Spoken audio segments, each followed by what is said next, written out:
The wind screams like something dying. Nora Harper pulls her torn coat tighter, but the fabric offers nothing. November in Los Angeles should not feel like this. Should not feel like knives. Should not feel like the sky itself is trying to erase her. The blizzard swallows the streetlights whole, reduces visibility to maybe 10 feet, turns the world into a white and howling void where the rules of physics seem to bend and break. She is 34 years old but looks older. Much older. Her dark hair, wet and plastered against pale skin, frames a face carved by 7 years of sleeplessness and hard choices. A split lip bleeds slowly where Douglas hit her 3 hours ago. His fist. His rage. His words still echoing, "You think you can refuse me? You think you can say no?" She had said no. The price for that no is written in the way her left shoulder throbs, in the way her breath comes in shallow gasps, in the way her threadbare coat now hangs open at the shoulder because the fabric simply gave up. $5 remains in her pocket. That is all. 5 crumpled bills that should stretch for more days until the next under-the-table shift at the warehouse.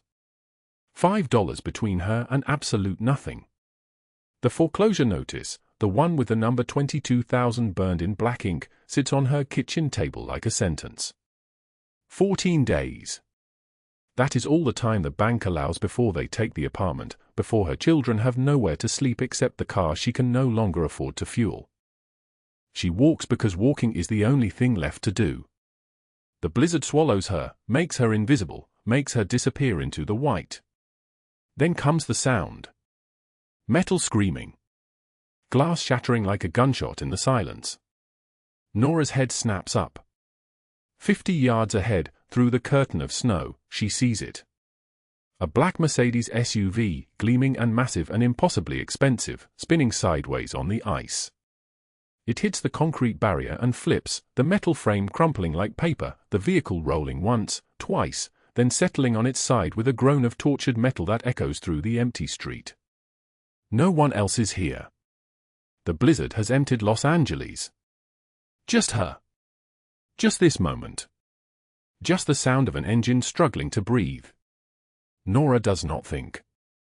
She runs toward the wreckage, her legs pumping through the snow, her breath ragged, her hands already reaching before she fully understands what she is doing. The driver's side window is shattered completely.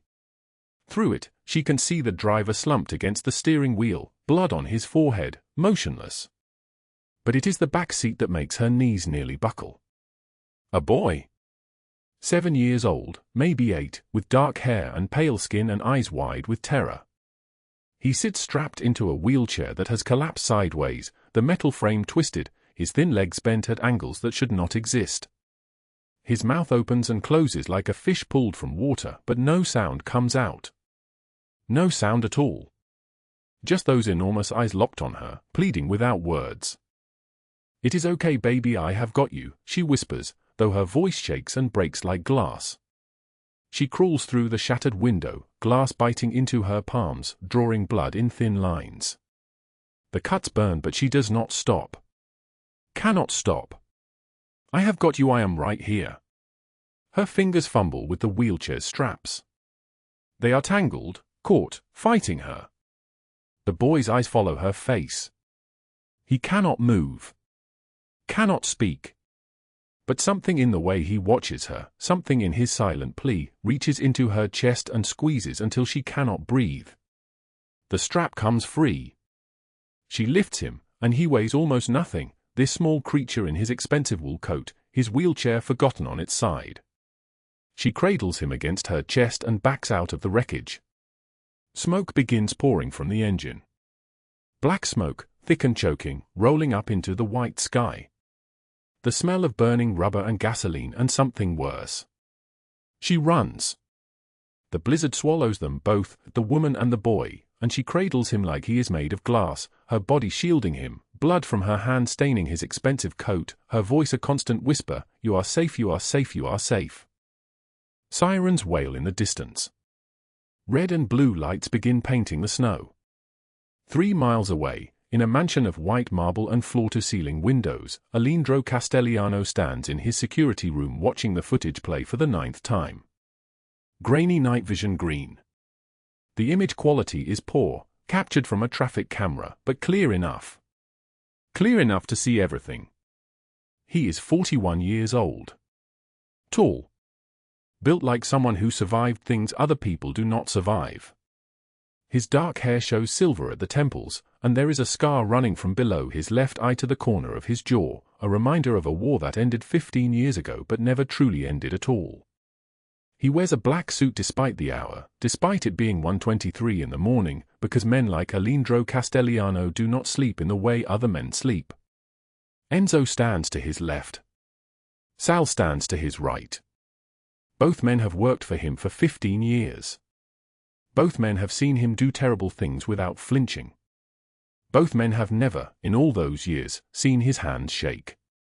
But his hands shake now.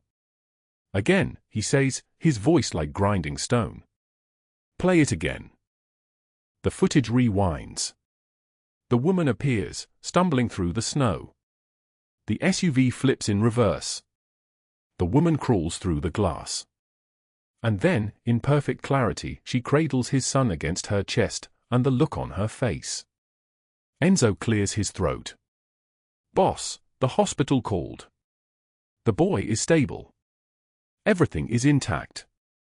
They say if she had waited another minute, if the fire had spread, he does not finish the sentence. Does not need to. Her name, Aleandro says. The words come out flat, carved from ice. The paramedics found nothing that identifies her. The boy was not carrying identification. The SUV is registered to a shell company, but we can trace. Her name, he repeats. Sal and Enzo exchange a look, the kind of look that passes between men who have worked together through violence and loss and the peculiar intimacy of loyalty. In 15 years, they have never seen their boss's hands shake. They have never seen him ask anything twice. We will find her, Sal says quietly. We will find out who she is. Aleandro does not respond. He simply watches the footage again. The woman, this ghost in a torn coat, this invisible person who was drowning in a blizzard. The way she moves without hesitation. The way she bleeds for a child she does not know. The way she holds Emma like Emma matters. Like Emma is not damaged. Like Emma is worth saving. Something cracks inside him, something that has been locked away and carefully defended for 15 years. Something that died when his wife died, when Emma was born unable to move his legs, when the world taught him that love is just another way to drown. But what she did not know, this woman bleeding through a blizzard, was that the man whose son she saved owned 3 shipping companies and a casino and a construction empire that spanned 3 counties. That his name opened doors and closed mouths. That people answered when he spoke, not because they wanted to, but because the alternative was worse. That he was the kind of man who forgot nothing and forgave nothing and never, in his entire life, let a debt go unpaid. She had saved his son. Unstintingly. Without hesitation. Without asking anything in return. He would not forget this. He could not. The footage plays again. The woman disappears into the snow, cradling the boy, and Aleandro's hands shake, and Enzo and Sal withdraw quietly from the room because some things are meant to be witnessed alone. 14 hours earlier, in a studio apartment in East Los Angeles that smells like boiled cabbage and desperation, Nora Harper stood at her kitchen table and counted 5 crumpled dollar bills. 1, 2, 3, 4, 5. The bills are worn soft from circulation, printed with presidents who have never known what it means to choose between electricity and groceries. She arranges them in a line and stares at the number. $5. That is the total contents of her checking account after rent, after the utility bill, after buying her children cereal because they were hungry and cereal was on sale. 14 days until the bank owns her apartment. 14 days until the foreclosure notice becomes reality. $22,000 owed, and she has $5 in her pocket, and there are no more credit cards and no more family to call and no more miracles left in the world. The foreclosure notice sits beside the bills like a judge's gavel. She does not touch it. Cannot look at it. The number 22,000 might as well be written in the sky because it is that impossible, that unreachable, that final. The alarm on her phone sounds at 5:45. It is time to wake the children. Time to make breakfast from the 1 carton of eggs remaining and the half slice of bread she rationed yesterday. Time to smile so they do not see that their mother is drowning. Isla is 8. Marcus is 6. They emerge from their bedroom already dressed because Nora lays out their clothes the night before, already making their lives easier, already trying to remove the sharp edges of poverty before they even wake. Isla's dark eyes, so like her father's, study her mother's face with the terrible awareness of a child who has learned to read the signs of crisis. "Mommy, are we okay?" Isla asks, not because Nora told her anything, but because children sense things the way dogs sense thunder. "We are fine, baby," Nora lies, and she means it with every fiber of her being because that lie, that beautiful lie, is all she has to give. "We are going to be fine." She makes breakfast. She braids Isla's hair. She packs Marcus's backpack with the lunch that costs her nothing because she packed extra from yesterday, which she packed extra from the day before, stretching every meal until it becomes something closer to air than food. The apartment is small. Smaller than small. 2 rooms and a bathroom where the shower does not get hot and the sink runs cold water no matter what season. But it is theirs. It is home. Every inch of it is tattooed with memories of the girls learning to walk, Marcus's first word, the Christmas they had $5 to spend on gifts and Nora bought construction paper and markers and made them treasure maps that led to nothing but led there joyfully. In 4 weeks, she will not live here anymore. She does not let herself finish that thought. The warehouse opens at 6 in the evening. 12 hours of loading boxes, unloading trucks, moving inventory that she will never purchase from a place she will never visit. The manager, a man named Trevor whose wedding ring sits loose on his finger because he has lost weight and lost his marriage in the same year, pays her in cash. Minimum wage. No benefits. No contract. If she gets hurt, she has no insurance.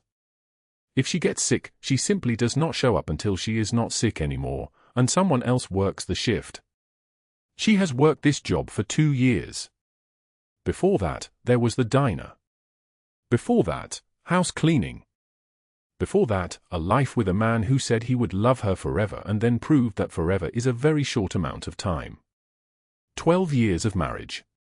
1 child from that marriage, though David will not return her calls, will not send support, will not acknowledge that Isla exists in any meaningful way. And before all of that, there was the shelter. Nora does not let herself think about the shelter. The smell of industrial cleaner and desperation. The sound of women crying quietly so their children do not hear. The feeling of having failed so completely, so comprehensively, that the only option left was a cot in a room with 8 other people and the profound understanding that she had lost everything. She keeps her children's first shoes in a box under her bed. Isla's, tiny and pink. Marcus's, blue with a cartoon character faded from washing. A keepsake from before, from the time when they had a home and a father and the illusion that life was something that happened to other people, worse people, people less careful than her.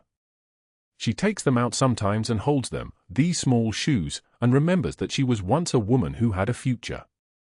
That future feels like a dream now. Or a story she read.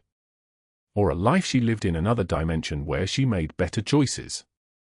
The shift is grueling. Her feet are blisters on top of blisters. Her hands are raw from handling boxes.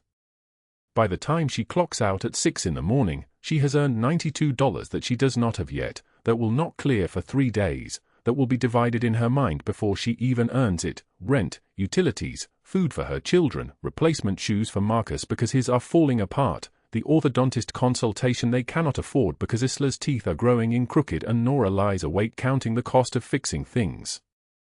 She drives home in a car that should have died 3 years ago. It smells like oil and desperation and something she cannot identify. The upholstery is cracked. The check engine light has been on so long she has stopped noticing it. The last time the mechanic looked at it, he said the transmission was going.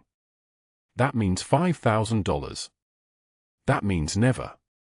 That means she will drive this car until it stops moving and then she will walk.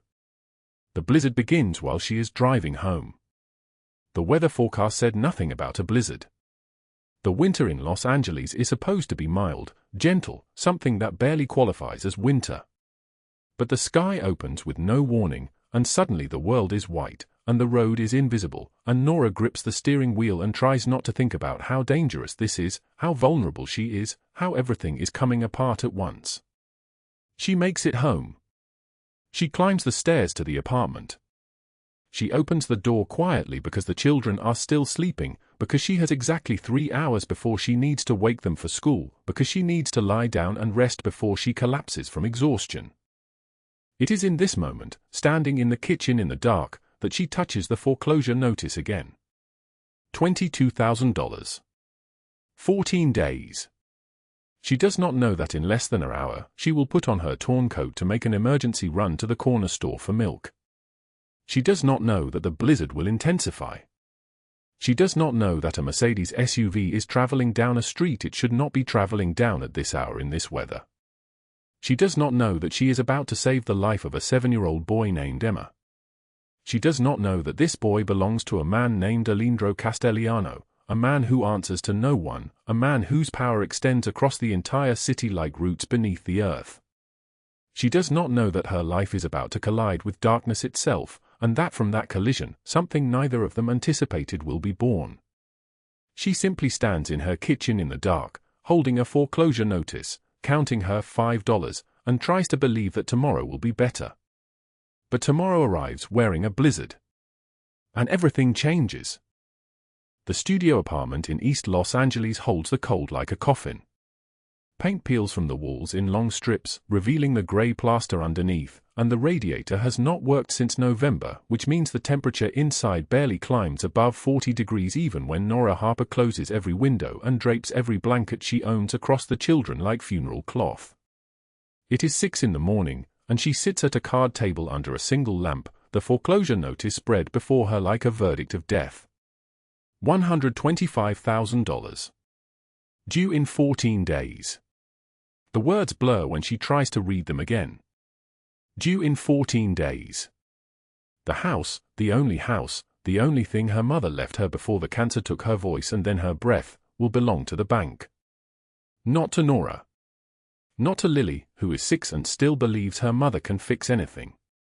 Not to Marcus, who is 4 and sleeps with his thumb in his mouth and his small hand curled around Nora's pillow because he has nightmares about his father. She opens her wallet. The leather is cracked. Inside, 5 $1 bills. This is everything. This is her entire fortune. No savings account. No credit card with any remaining balance. Her checking account sits at negative $340, a number so precisely devastating that she has stopped looking at it. Instead, she counts the coins. A mason jar with pennies and dimes and nickels sits on the card table. She counts them out. $2.17. Stack by stack. Penny. Nickel. Penny. Dime. Her hands shake slightly as she arranges them in patterns, as if different arrangements might somehow create a different total. I worked 6 shifts this week. The thought moves through her mind like a blade through butter. How is there nothing left? She paid rent. She paid electricity until the bill collector came and disconnected her anyway. She bought milk because Marcus gets fevers if he drinks water that has not been boiled. She bought bread. She bought the smallest jar of peanut butter because protein stretches further than carbohydrates when you are stretching something that is already stretched beyond its limit. From the bedroom comes the sound of coughing. Lily. The cough is wet and thick, the kind that lives in a child's lungs for weeks in the cold months, the kind that wakes her at 3 in the morning and keeps her awake until dawn. Nora listens to her daughter cough and thinks about the pharmacy 3 blocks away, where a bottle of children's cough syrup costs $14. $14. $2 more than her entire coin collection. She closes her eyes and does not let herself cry because if she starts, she will not stop, and the children cannot see her cry, because if they see her cry, they understand that the situation is beyond repair. At 11:30 in the morning, she wakes both children. Lily emerges from the blanket slowly, her hair tangled, her eyes still clouded with sleep. Marcus crawls into her lap, and she changes his clothes and Lily's clothes and helps them brush their teeth with water so cold it hurts to swallow. She puts Lily's coat on, the coat that is too small, purchased from a thrift store 2 years ago, and Marcus's coat, which has a tear in the lining and stuffing coming out like the toy is bleeding. She has no car. She walks. The snow is light now, just a dusting on the sidewalks, not the blizzard it will become. She holds Lily's hand in one hand and carries Marcus on her hip because his shoes have holes, actual holes worn through the sole, and his feet are already frozen, his small toes turning purple at the edges. For blocks to the school. For blocks of walking slowly. For blocks of Marcus growing heavier and her arms burning. For blocks of the wind cutting across the empty street like a whisper that says you cannot do this, you will break under this weight. The school is warm. She leaves them with a teacher, a woman named Ms. Chen who knows without being told that Nora cannot afford lunch programs, so she has arranged for Lily and Marcus to eat free lunch every day, which means something. It means there are people in the world who see. She walks back through the increasing snow. The warehouse job starts at 1 in the afternoon. The warehouse is a concrete structure with no windows, and the work is lifting boxes from one place to another place, 8 hours of lifting, her back screaming after the first hour, her shoulders burning after the third hour, her hands blistered where the skin has worn through. The supervisor is Carlos, a man in his 50s who barely looks at her when he hands over the cash. $48 for 8 hours. No benefits. No insurance. No record that she works here at all. Cash only. Under the table. She counts the bills in the bathroom stall before leaving. At the grocery store, she buys bread. A loaf costs $1.99. She buys peanut butter in the smallest jar, which costs $3.14. She buys milk because Marcus needs it and because she remembers what it feels like to be a child and thirsty. $2.19. Total, $7.32. She hands over $10 and pockets the $2.68 in change. This is her money for the rest of the week. She counts it on the walk home. $2.68. Plus the $5 in her wallet. Plus the $2.17 in coins. Total assets, $10.45. She has to buy Marcus's asthma inhaler. The pharmacy quoted her $39. She does not have $39. She has not had $39 for months. Instead, she keeps the apartment warm enough in the evenings that he can breathe, and she watches him sleep and listens to the small wheeze in his chest and tells herself that if it gets worse, she will find a way. She will always find a way. At 10:47 in the evening, she is walking up the exterior staircase to her apartment when she sees him. Douglas Hale. Her ex-boyfriend. 38 years old but looking older, his face gaunt from drug use, his skin the color of something left in the sun too long. He is wearing a stained jacket and no coat despite the falling snow. His eyes are wild. Dilated. He is waiting for her. Nora. Her name sounds like an accusation. She stops on the staircase. The grocery bag is heavy in her arms. The bread and milk and peanut butter suddenly feel like a trophy she is holding, proof that she is moving forward, that she is surviving, and he sees it and wants to destroy it. "You need to leave," she says. Her voice is quiet. It does not shake. "I need $300. He moves toward her. His shoes leave wet prints on the metal stairs. "You have it." "I know you do." "I do not have anything, Douglas. Please just leave. I know about your new job. The rich guy's place. The mansion in the hills. You think you are too good for me now. You think you can cut me off and I will just disappear." His hand shoots out and grabs her wrist. The grip is so tight that her fingers go numb, and the grocery bag slips. The milk bottle hits the stair and splits open, white liquid spilling across the metal and dripping down to the street below. She gasps because it hurts, because the milk is gone, because she was counting on that milk, and he squeezes harder. "You think you are too good for me," he whispers. His breath smells like chemicals and rot. "My cop friends do not care what happens to women like you, Nora. They do not care at all. I know about your kids. I know where they sleep. And I know that nobody is going to help you." She pulls her wrist free and runs up the remaining stairs. He follows. His hand shoots out and shoves her against the apartment door, and her lip splits against the doorframe, and blood runs down her chin, warm and salt-tasting, and she tastes copper and feels the inside of her mouth torn where her teeth cut into it.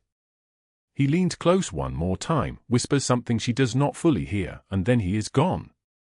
She does not see him leave. She only knows he is gone because the weight is gone, the pressure is gone, and she can breathe again. She crawls inside. 3 deadbolts. She locks them all. She washes her face with water so cold it feels like punishment. The blood swirls down the sink. She looks in the mirror and sees a woman she does not recognize, a woman with a swollen lip and dark circles under her eyes so deep they look like bruises. She looks away. Lily and Marcus are still asleep.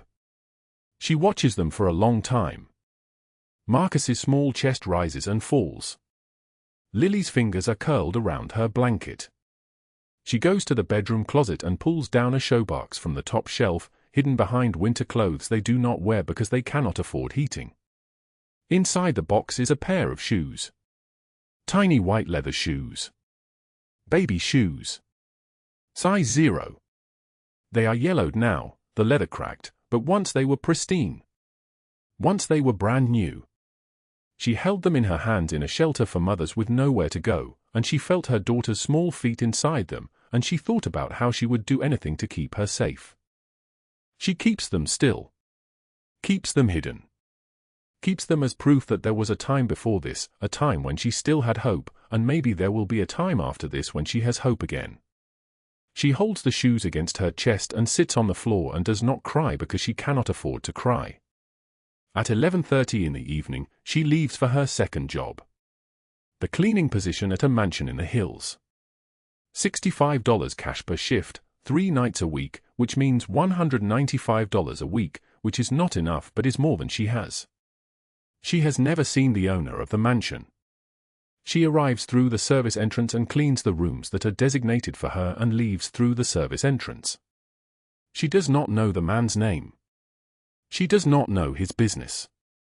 She only knows that the bathrooms have marble countertops and the bedrooms have windows that look out over the entire city, and the kitchen has a refrigerator so large she could sleep inside it. She does not know that the man's name is Aleandro Castellano. She does not know that his 7-year-old son is named Emma. She does not know that in 90 minutes, the blizzard will intensify, and a Mercedes SUV will take a turn it should not take, and she will pull a paralyzed boy from the wreckage of his father's car, and everything she has ever known about safety will shatter like glass. The automatic doors of Los Angeles Memorial Hospital slide open at 2:34 in the morning, and the sound cuts through the waiting room like a blade. Nora Harper sits with her hands bandaged, her wet coat still dripping melting snow onto the linoleum floor, and she does not look up when the footsteps enter. For men. She can tell by the weight of their steps, the coordinated rhythm, the way the fluorescent lights seem to dim around them. A nurse at the desk stops typing. The security guard actually steps backward. Aleandro Castellano walks at the center like a general surveying a battlefield. He is 6'3", broad-shouldered, wearing a black wool coat over a black suit with no tie, his dark hair swept back, a scar running from his left ear to his jaw like a map of violence. His eyes scan the waiting room in one deliberate sweep, and when they find Nora, he stops. His men stop. The entire hospital holds its breath. He approaches slowly, each step controlled, measured, unhurried. Enzo and Sal flank him like shadows. Nora stands, and she is small beside him, soaked and shivering, her bandaged hands at her sides, still wearing her torn coat stained with blood that is not hers. She looks at him with exhaustion and weariness, like she is trying to remember a language she never learned. He stops 3 feet away. His voice is low, deep and solid like an oath, barely an accent underneath.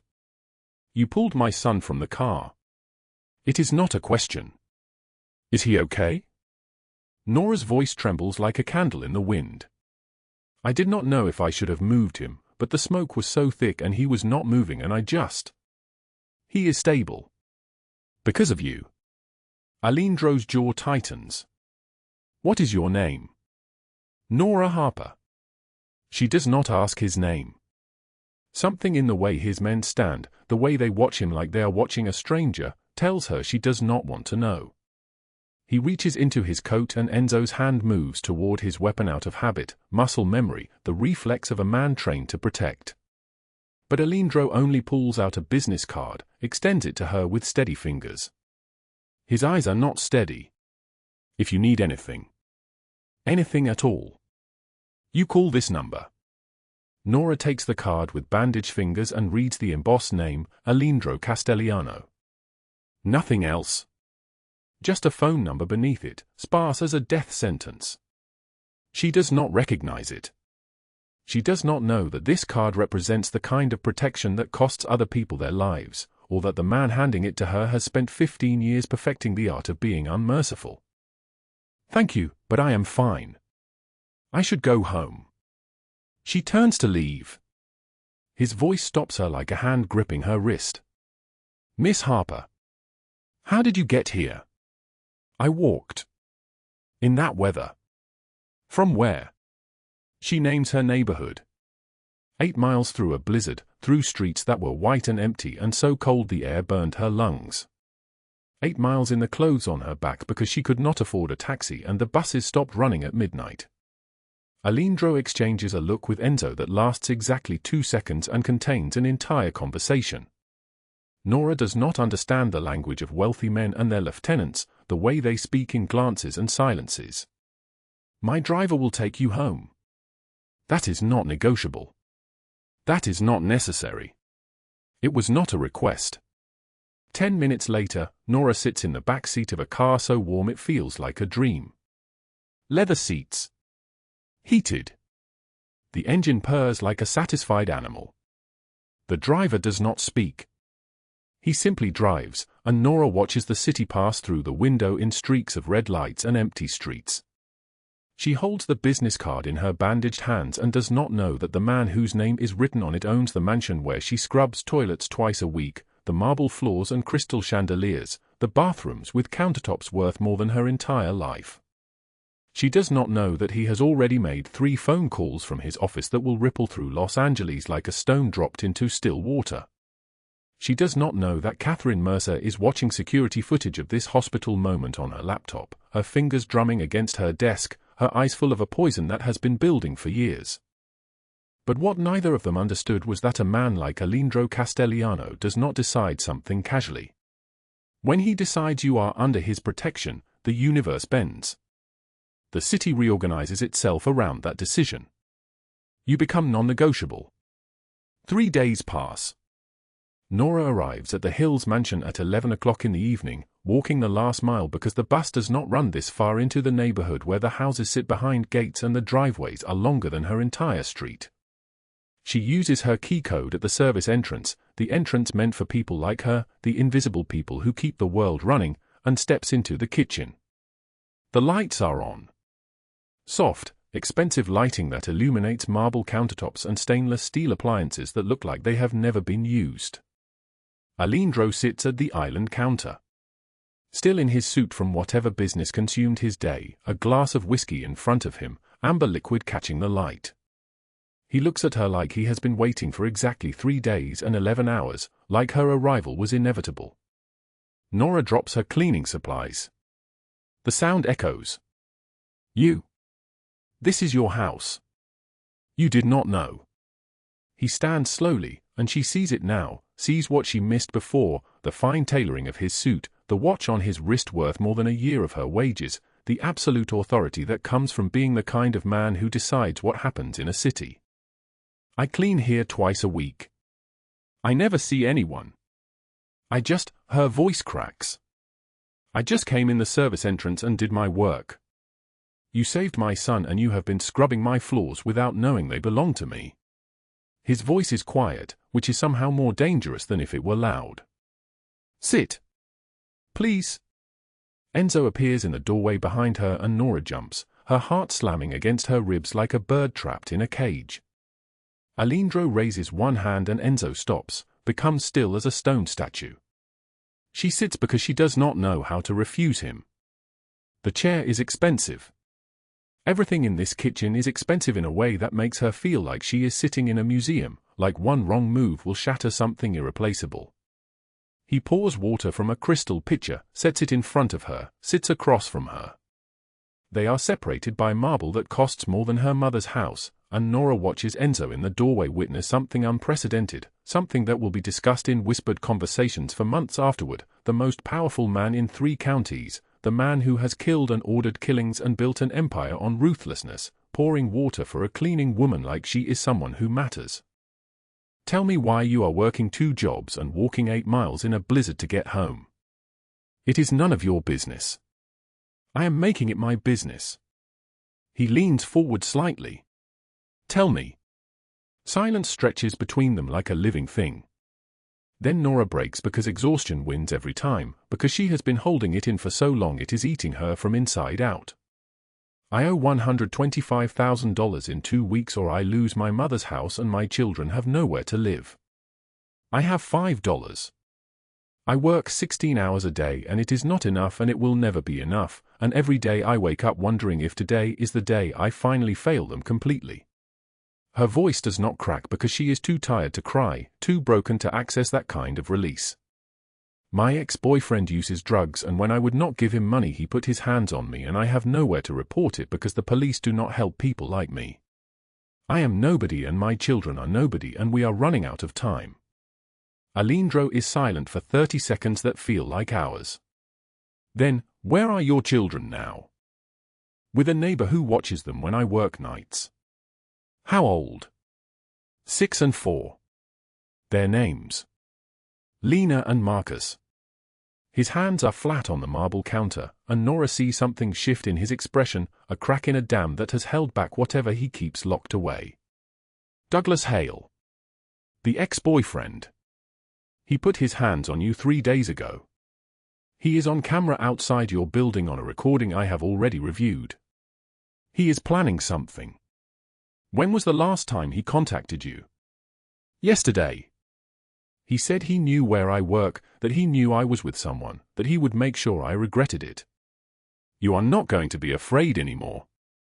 Aleandro stands and walks to a drawer, pulls out a checkbook, an actual checkbook, who uses those anymore, and writes with a fountain pen. The scratch of pen on paper is the only sound. He tears out the check and slides it across the marble toward her. $125,000. Nora stares at it like it might combust, like it is something alive and dangerous. I cannot take this. I cannot. You can and you will. You will also let Enzo drive you home and he will stay until morning, and my men will watch your building until Douglas Hale is no longer a problem. And tomorrow you will bring Lena and Marcus here because this house has 12 bedrooms and they have sat empty since my wife died, and your daughter coughs at night and your apartment has no heat. This is not charity. This is payment for a debt I can never repay. What do you want from me? Her voice breaks like thin ice under weight. Nothing. Everything. I do not know yet. But I know I cannot watch you suffer and do nothing. His hand moves across the marble counter toward hers, not quite touching, but close enough that she can feel the heat radiating from him like a furnace. You are not nobody, Nora Harper. Not anymore. Not to me. The door chime sounds. A message buzzes on Aleandro's phone. Enzo steps forward, whispers something, and Aleandro's expression goes dead cold, the tenderness vanishing like it was never there. Douglas Hale just posted your address on social media. He is coming here.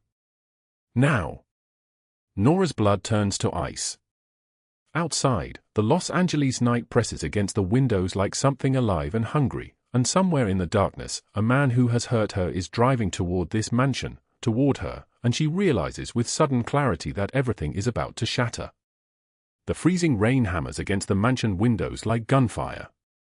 Nora stands alone in the garden, soaked to the skin, her feet sinking into mud that was manicured grass weeks ago.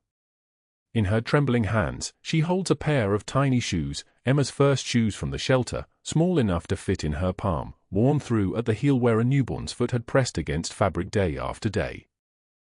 6 weeks.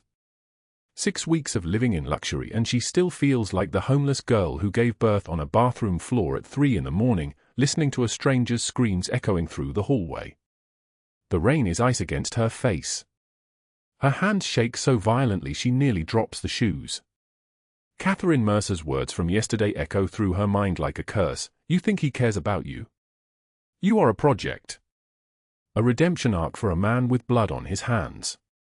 The moment you stop being interesting, he will discard you like garbage. The foreclosure was paid.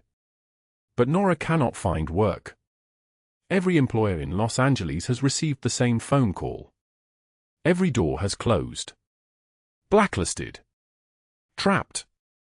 Dependent. Exactly what she swore she would never be again. She looks at the mansion, every window burning with light, wealth beyond measure pressing down on her like a stone. I do not belong here. The thought settles in her chest like truth. She thinks of the shelter. She thinks of disappearing with her children, starting over somewhere Catherine's poison cannot reach. Somewhere she can be invisible again. She is so tired of fighting. The rain pounds harder. Her knees start to buckle. Then, a sound cuts through the storm. Emma's laugh from inside the mansion, bright and free, the sound of a child who is finally warm and fed and safe. Nora straightens. She will not run. Not anymore. She walks back inside, soaked, leaving wet footprints across Italian marble, and finds Aleandro in his office. The fountain pen is in his hand. He looks up before she speaks. You are hurt. His voice is deep and solid like an oath, but his eyes are sharper, reading the breaking in her posture. What happened? Before she can answer, the office door explodes inward. Enzo fills the doorway, his face cut from granite, his breathing hard. Boss. Douglas Hale just broke through the south gate. He has a gun. He is demanding Nora and threatening to call his cop friends to raid the house. The transformation is instant. The man who was reaching toward her becomes something else entirely, something like a blade wrapped in ice, all tenderness evaporating. Where are the children? Locked down upstairs with Sal. Aleandro is on his feet, moving toward the door with the speed of a predator. Get her to the safe room. The basement vault. Code 7702. Do not open that door for anyone but me. He stops at the threshold and turns back to Nora. His eyes are burning. You are safe. Your children are safe. I promise you this. Then he is gone. The office door closes with a sound like the end of something. Enzo's hand finds Nora's arm, firm but not cruel, and she is moving through the mansion's corridors with her heart hammering against her ribs. Down the main staircase. Through the kitchen where Emma's stuffed animal sits on the table. Down the basement stairs into darkness that smells like concrete and old money. The vault door stands open. Emma is already inside with Sal, her small body curled on a leather chair, Lily pressed against her side. Both children look up, and Nora sees the fear in their eyes mirror her own. Mama. Emma's voice is so small. Nora pulls her children close and steps into the vault. Sal closes the door behind them. The lock mechanism clicks into place. Outside, the world becomes muffled, distant, as if they are inside a tomb. Stay quiet, Sal says through the intercom. Stay here until the boss comes for you. Do not come out. Understand? Nora nods, even though he cannot see her. She pulls both children onto her lap and waits in the humming darkness. 20 minutes pass. Maybe 30. Time becomes elastic, stretches and distorts. Emma falls asleep against her chest.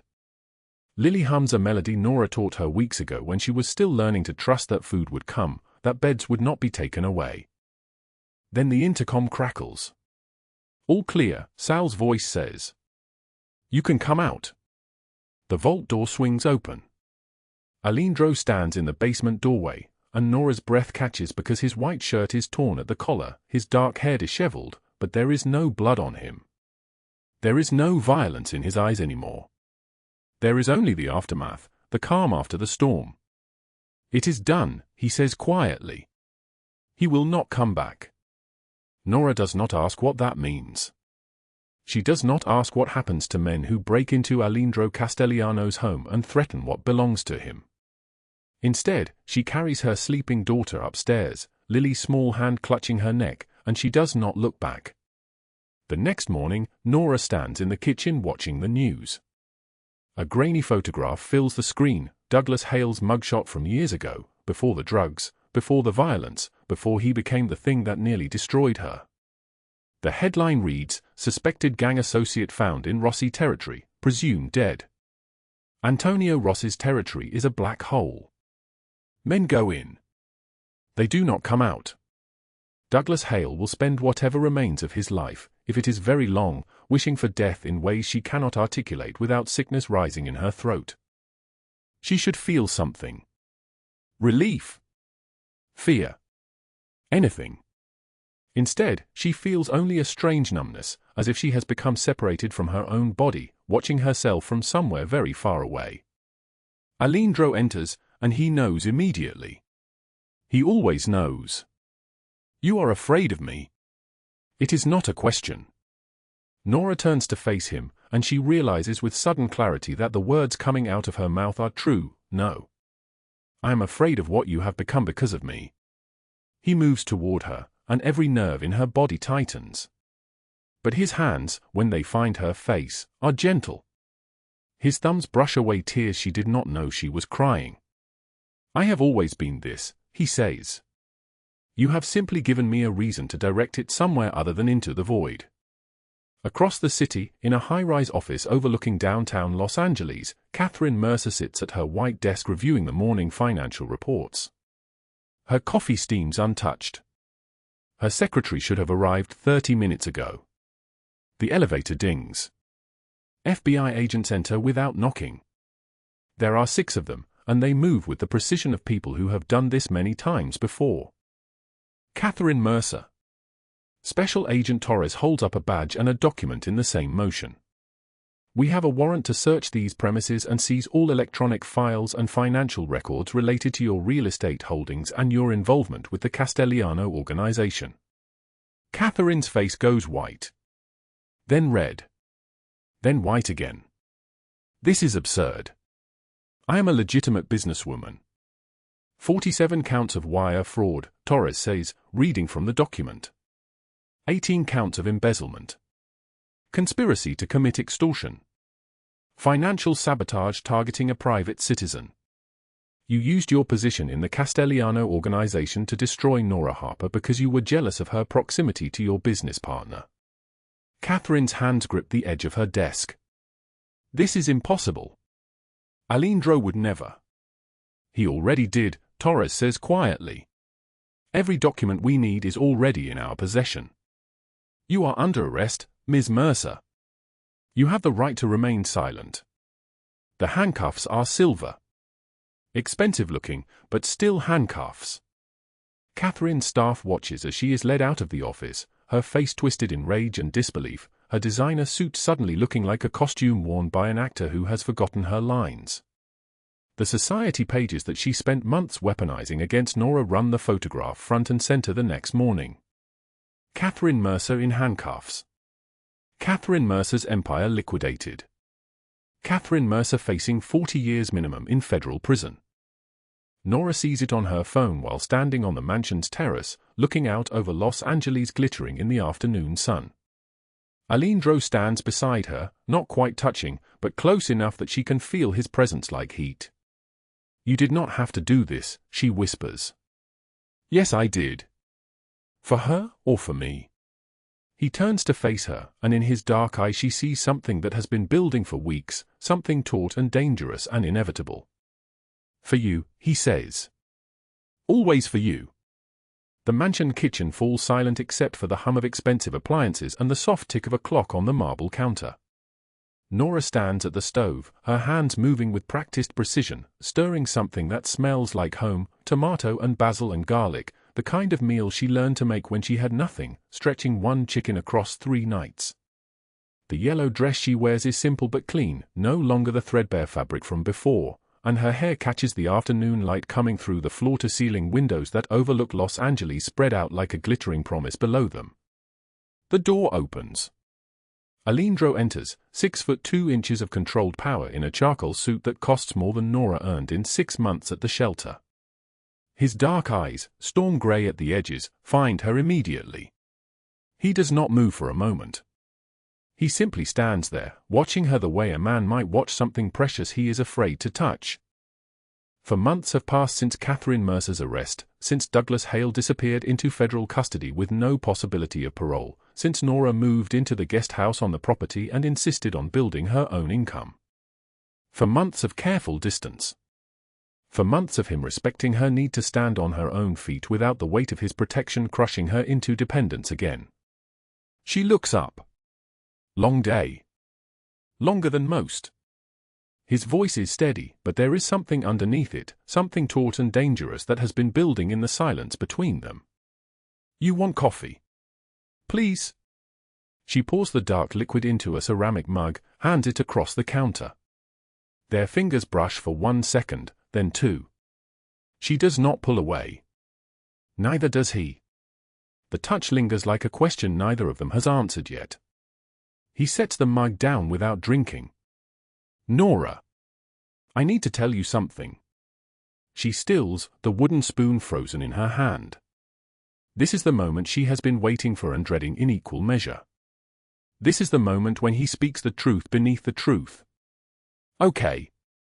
Her voice is barely a whisper. I am not a good man. I know what you are, she says quietly. You do not know. You know I run an organization. You do not know what that means. I have killed people, Nora. Not in self-defense. Not in war. I have ordered executions. I have made people disappear. My hands are covered in blood that will never wash clean. He pauses, and in that pause is the weight of every decision he has made to survive in a world that eats mercy for breakfast. I thought I was dead inside until you pulled my son from that car.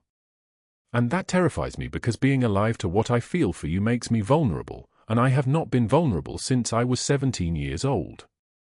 Nora sets down her spoon. Her hands are steady. She looks at him directly, and in her eyes is no judgment, no flinching, no fear. I know what you are, Aleandro. I have known since the hospital when I watched how people looked at you. I understood what you did to Douglas and Catherine. I am not naive about the man standing in front of me. She steps around the counter until there is almost no distance between them. Why do you think I am still here? Why? His voice cracks on the word. Because you saved my children. Because you asked for nothing in return. Because you gave me 4 months of space to become myself again without pressure, without expectation.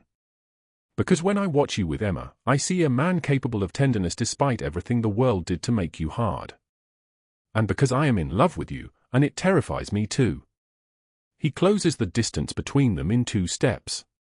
His hands, those hands that have signed orders for violence, cup her face with the gentleness of someone handling something that could shatter. His voice is barely audible. I will never hurt you. I know. I will protect you and your children until my last breath. I know. He kisses her, and it is not desperate or rushed. It is the culmination of 4 months of watching and waiting, of restraint, of standing in doorways and watching her move through rooms like she is the light in them. She tastes salt on his lips, or perhaps tears, though he does not cry. Not yet. She kisses him back and in that moment knows that she is no longer running. She is home. When they break apart, his forehead rests against hers. His voice cracks in a way that makes her realize how much of himself he has been holding back. You broke me that night on the blizzard when you saved him. I thought I was dead inside and you proved I was wrong and I have been terrified ever since. You are worth being vulnerable for, she whispers. Show me. She takes his hand and leads him upstairs through the mansion, past the open doors of empty rooms, to the master bedroom where 6 years ago Aleandro last allowed himself to feel anything other than control.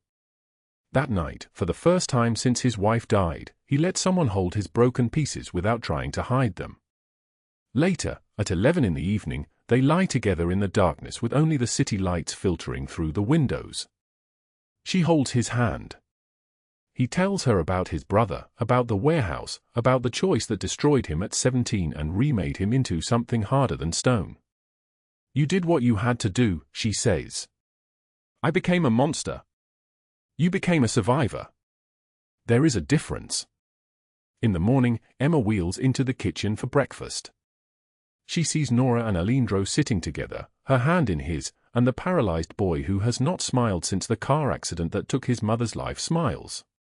The smile is small, but it transforms his entire face. Aleandro's hand tightens around Nora's fingers so hard she feels the tremor in him. 1 year passes like a breath. The mansion garden in summer, transformed into a celebration. Emma's 8th birthday. String lights hang between the oak trees, and a long table overflows with food. Lily and Marcus run through the grass with other children, their laughter bright and unbroken. Nora stands in a simple yellow dress, no longer the desperate woman in torn clothes, watching her children play. In the pocket of her dress, she still carries the small shoes, the first pair from the shelter, the object she kept to remember how far she had traveled. Aleandro approaches from behind, wraps his arms around her, rests his chin on her shoulder. His voice is warm in her ear. A year ago, you had $5 and no hope. A year ago, I thought I was dead inside, she responds. We saved each other. Yes. We did. Emma wheels over, her face bright with the certainty of a child who knows she is loved. Mom, can we do cake now? Nora's breath catches. Mom. Not Nora. Not Miss. Mom. She kneels, and Emma wraps her arms around her neck. Of course, baby. Let us do cake. That evening, after the children sleep, Nora and Aleandro sit on the terrace. String lights cast soft shadows across their faces. Her head rests on his shoulder. His hand holds hers like she is something irreplaceable. They say miracles do not happen to people like me. Poor single mothers working double shifts, counting pennies, running from violent men. They say fairy tales are for the privileged, for people born with advantages, for people who never had to choose between gas and groceries. But I am here to tell you that sometimes the darkest moments are the doorway to the greatest transformations. Sometimes saving someone else is how you save yourself. Sometimes the most dangerous man in the city is the one who will protect you with everything he is capable of becoming. I did not know that pulling a child from an overturned car would change my life. I just knew I could not walk away. That moment of compassion, when I had nothing left to give, brought me everything I did not know I needed. It brought me healing. It brought me family. It brought me love from the person I least expected. Aleandro proposed last month in this same spot, under these same lights. I said yes. Not because he is wealthy or powerful, but because he chose to see me as an equal. Because he gave me space to rebuild myself. Because he loves my children as his own. Because he trusted me with his broken pieces and let me hold them without judgment or fear. We are not a conventional family. Our beginning was written in violence and desperation. But we are a family. And that is everything. After the rain, the sky clears. And sometimes miracles come from the most unexpected places. If this story moved you, drop a like right now. Share it with someone who needs to hear that redemption is possible. Subscribe because tomorrow we are bringing you another story about courage, transformation, and the moment everything changes. Comment below and tell me, have you ever helped a stranger and had it change your life? Tell me your story. I want to hear it. Remember this, you are never as powerless as you think. Sometimes one act of compassion is all it takes to rewrite your entire future. Until tomorrow, keep believing in miracles. They happen when you least expect them. Goodbye, and we will see you again in the next video.